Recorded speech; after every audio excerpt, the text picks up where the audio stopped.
Anggota Jatanras Polda Metro Jaya mengamankan seorang pria yang diduga bersenjata dari kawasan Terminal Kampung Melayu, dan aksi polisi mengamankan pria ini menjadi tontonan warga sekitar.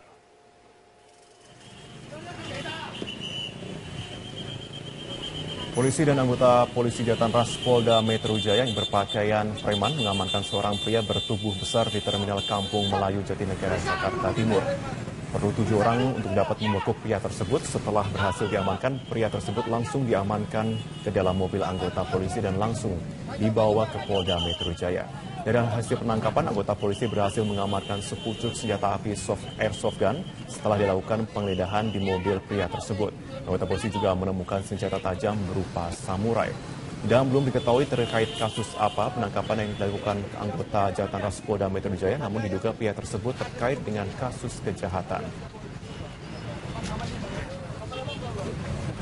Tadi mana baju merah tadi tempatnya? Tadi mana baju merah tadi? Pak.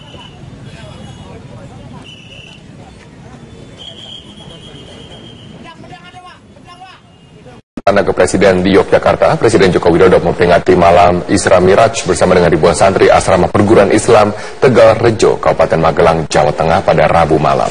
Ya, Presiden meminta santri harus siap menghadapi masyarakat ekonomi ASEAN.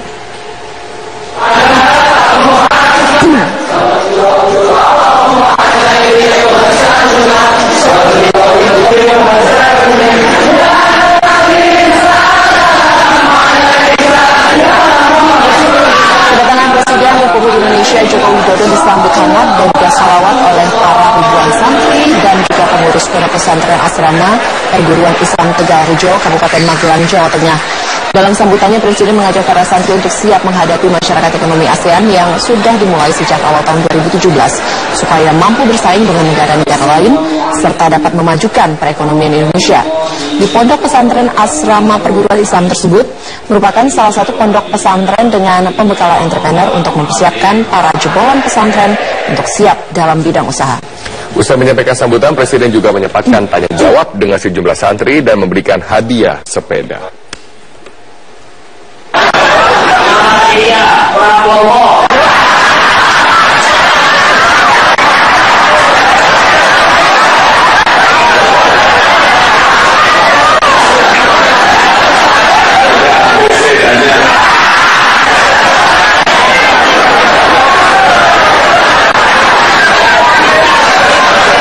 Telah mendaftarkan diri sebagai bakal calon ketua umum Partai Golkar. Meski seluruh kandidat telah menyerahkan berkas persyaratan, ternyata tidak semua sepakat untuk menyetorkan iuran sebesar 1 miliar rupiah kepada panitia pengarah Munaslu.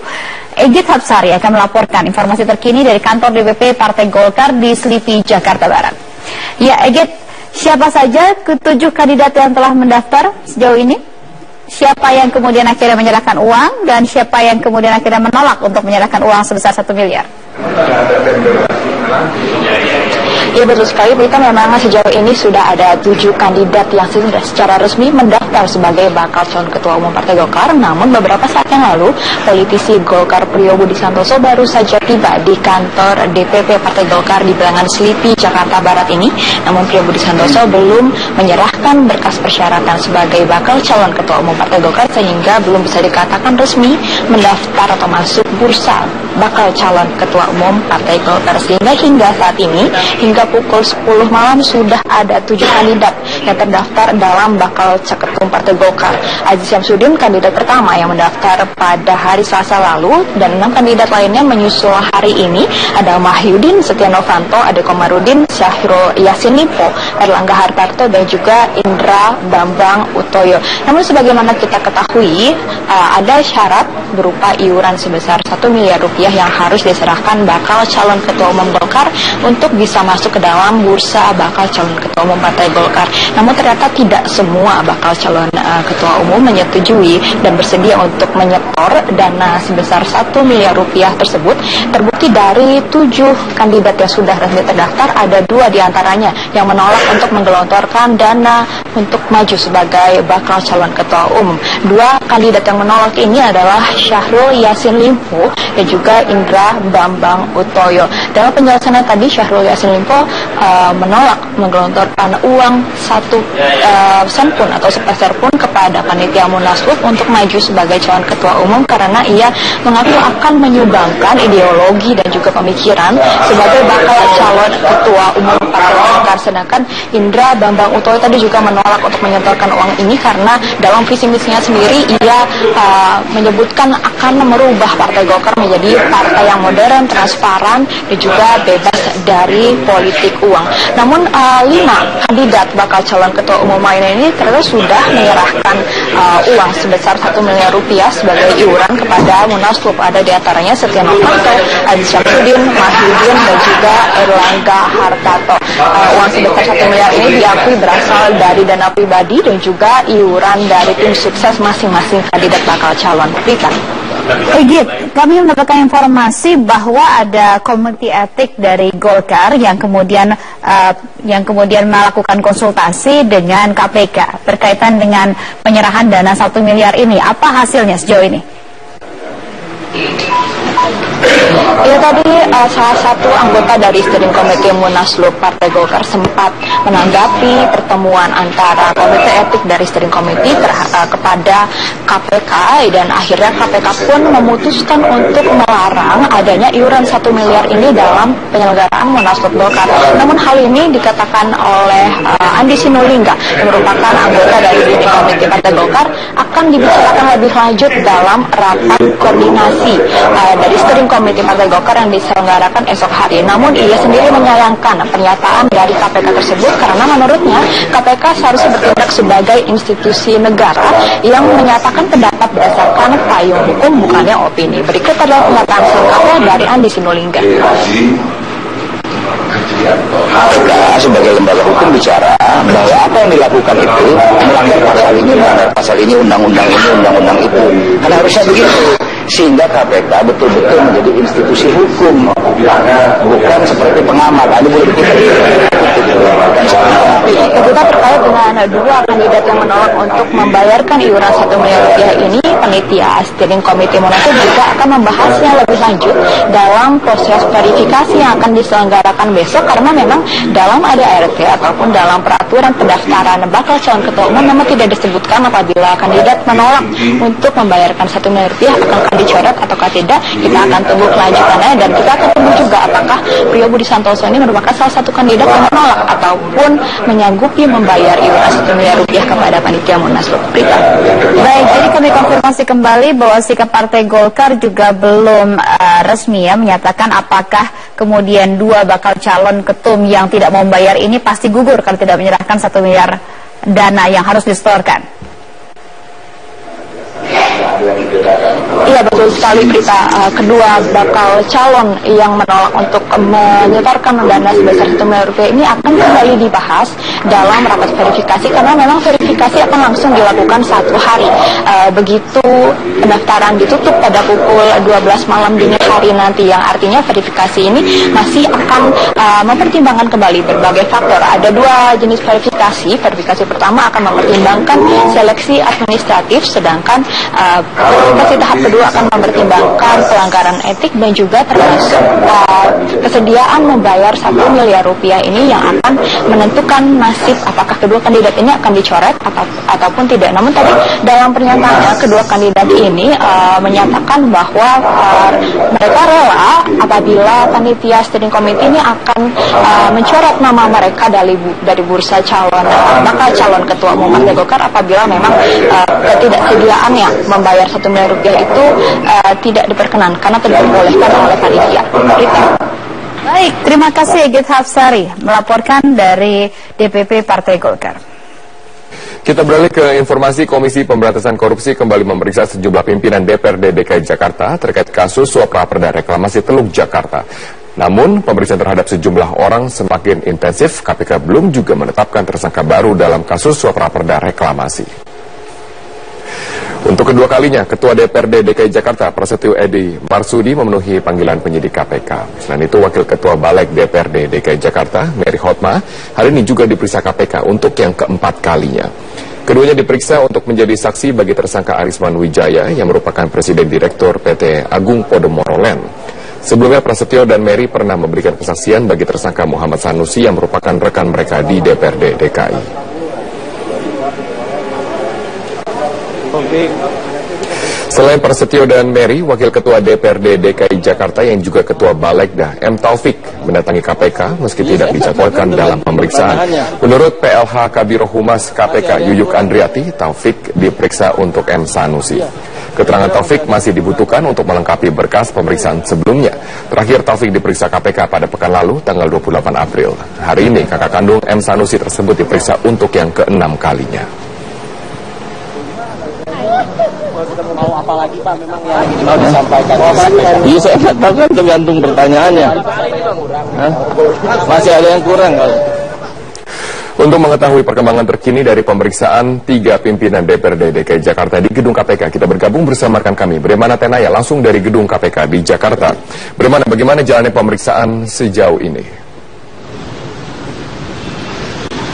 Robert, baru saja Mary Hotma, Wakil Ketua Balegda DPRD DKI Jakarta selesai diperiksa KPK, tepatnya pada pukul 17:05 waktu Indonesia Barat. Dan artinya Mary Hotma sudah diperiksa selama 8 jam oleh KPK. Dan selain Mary Hotma, tadi juga sempat diperiksa Wakil Ketua DPRD DKI Jakarta dan juga sekaligus sebagai Ketua Balegda DPRD DKI Jakarta M. Taufik yang selesai diperiksa pada pukul 1 atau pukul 13 waktu Indonesia Barat. Dan selain M. Taufik dan juga Mary Hotma, Ketua DPRD DKI Jakarta Prasetyo Edy Marsudi juga saat ini masih dalam pemeriksaan di dalam KPK. Dan juga pemeriksaan selama ini sudah berlangsung selama hampir lebih dari 8 jam. Dan Robert, pemeriksaan terhadap ketiga pimpinan DPRD DKI Jakarta ini bukan merupakan yang pertama kalinya, termasuk salah satunya yaitu adalah Wakil Ketua DPRD DKI Jakarta atau juga sekaligus sebagai Ketua Balegda DPRD DKI Jakarta M. Taufik yang sudah diperiksa selama 6 kali, dan hari ini merupakan pemeriksaan yang tidak dijadwalkan dalam agenda pemeriksaan KPK. Dan tidak adanya pemeriksaan di dalam agenda oleh M. Taufik ini tidak hanya berlangsung hari ini, tapi juga telah berlangsung selama 2 kali sebelumnya, sehingga total 3 kali M. Taufik diperiksa tanpa adanya agenda pemeriksaan resmi dari KPK. Dan juga Robert, Prasetyo Edy Marsudi, Ketua DPRD DKI Jakarta juga telah diperiksa selama 2 kali, setelah sebelumnya sempat diperiksa pada tanggal 11 April 2016, dan juga Mary Hotma ini diperiksa oleh KPK hari ini untuk yang keempat kalinya. Dan walaupun pemeriksaan sudah dilakukan berkali-kali kepada para pimpinan DPRD DKI Jakarta ini, namun KPK hingga saat ini belum menentukan tersangka baru atas kasus dugaan suap pembahasan raperda reklamasi Pantai Utara Jakarta. Robert. Bagaimana jika kita melihat perjalanan kasus ini, KPK kerap kali memanggil saksi yang sama berkali-kali. M. Taufik sudah dipanggil 6 kali, Ketua DPRD DKI Jakarta 2 kali, Mary Hotma 4 kali. Lalu apa yang sebenarnya dikejar KPK dalam kesaksian dari para saksi ini? Ya, tentunya Robert, KPK ingin mencari lebih dalam atau menggali lebih dalam keterlibatan dari anggota DPRD DKI Jakarta ini dalam kasus dugaan suap pembahasan raperda reklamasi Pantai Utara Jakarta. Dan ini menyusul adanya penangkapan terhadap Ketua Komisi DPRD DKI Jakarta M. Sanusi yang sudah ditetapkan menjadi tersangka. Dan memang sebelumnya Robert sempat ada KPK ingin mengetahui lebih jauh tentang adanya pertemuan antara Presiden Direktur PT ASG dengan beberapa anggota DPRD DKI Jakarta, diantaranya Prasetyo Edy Marsudi, M. Taufik, dan juga Selamat Nurdin selaku Ketua Pansus Reklamasi Teluk Jakarta. Dan pertemuan ini diduga ini membahas tentang penyesuaian regulasi reklamasi Teluk Jakarta yang hingga saat ini juga masih belum bisa dilakukan. Dan selain itu Robert, sebelumnya juga pembahasan raperda reklamasi Teluk Jakarta ini sempat ditunda sebanyak 4 kali, dan penundaan ini diakibatkan oleh tidak mencapai quorumnya anggota DPRD yang hadir dalam rapat tersebut, dan juga masih belum adanya kesepakatan antara Pemprov DKI Jakarta, DPRD DKI Jakarta, dan juga pihak pengembang tentang besaran kontribusi yang harus diberikan pengembang kepada Pemprov DKI Jakarta. Dan hingga saat ini kita masih menunggu apakah KPK akan menentukan tersangka baru, entah dari DPRD DKI Jakarta, Pemprov DKI Jakarta, maupun dari pihak pengembang. Demikian, Robert. Baik, terima kasih Bremana Tenaya atas informasinya langsung dari gedung KPK di Jakarta. Pemirsa, kami akan kembali lagi dengan satu informasi lain, di mana ada 7 politikus Partai Golkar yang resmi mendaftar sebagai bakal calon ketua umum Partai Golkar. Dan para bakal calon ini sebagian sudah menyerahkan uang sebesar 1 miliar rupiah sebagai setoran wajib, dan juga sebagian tidak bersedia untuk menyerahkannya. Hingga hari ini sebanyak 7 politikus Partai Golkar resmi menyerahkan persyaratan bakal calon Ketua Umum Partai Golkar kepada panitia pemilihan. 5 di antara kandidat ini sudah menyerahkan uang iuran gotong royong wajib sebesar 1 miliar rupiah kepada panitia pemilihan. 2 orang lainnya termasuk Syahrul Yassin Limpo tidak menyerahkannya karena sejak awal menolak memberi mahar politik. Iuran 1 miliar rupiah ini kontroversial karena tidak semua kandidat ketua umum memiliki harga kekayaan yang berlimpah. Berdasarkan data tahun 2015, Ade Komarudin misalnya hanya memiliki harta kekayaan 1,3 miliar rupiah. Untuk itu Ketua DPR RI yang biasa dipanggil Akom ini berjanji akan memenuhi iuran 1 miliar rupiah dengan cara meminta bantuan kader Golkar yang mendukungnya. Ini adalah yang penerimaan pendaftaran sampai jam 24. Kami tidak mau ingkar dari keputusan partai, tetapi kami juga tidak mau melakukan sesuatu yang bertentangan dengan undang-undang, hingga di mana pihak berwenang soal ini, yaitu KPK dan instansi lainnya, bisa saja menetapkan lain, dan itu tentu disampaikan kepada DPR Partai Golkar, kepada panitia pengarah, dan kami juga patuh kepada panitia pengarah. Bagi calon lain, uang 1 miliar rupiah mungkin tidak masalah, karena mereka memiliki harta kekayaan puluhan miliar. Setia Novanto memiliki harta kekayaan 73,3 miliar rupiah. Mahyudin NS memiliki harta 19,3 miliar rupiah. Aziz Samsudin memiliki harta 28,8 miliar rupiah. Dan Syahrul Yassin Limpo memiliki harta 8,8 miliar rupiah. Para kandidat ketua umum ini perlu ditelusuri rekam jejaknya sebagai pejabat negara. Kader Golkar yang mengklaim suara Golkar suara rakyat perlu mempertimbangkan rekam jejak Setia Novanto yang pernah lengser dari kursi Ketua DPR RI karena kasus papa minta saham. Termasuk juga mereka yang sudah beberapa kali diperiksa KPK tersangkut kasus korupsi, sekalipun berstatus sebagai saksi seperti Mahyudin. Termasuk juga yang tersangkut Panama Papers seperti Erlangga Hartanto. Tim Liputan Metro TV.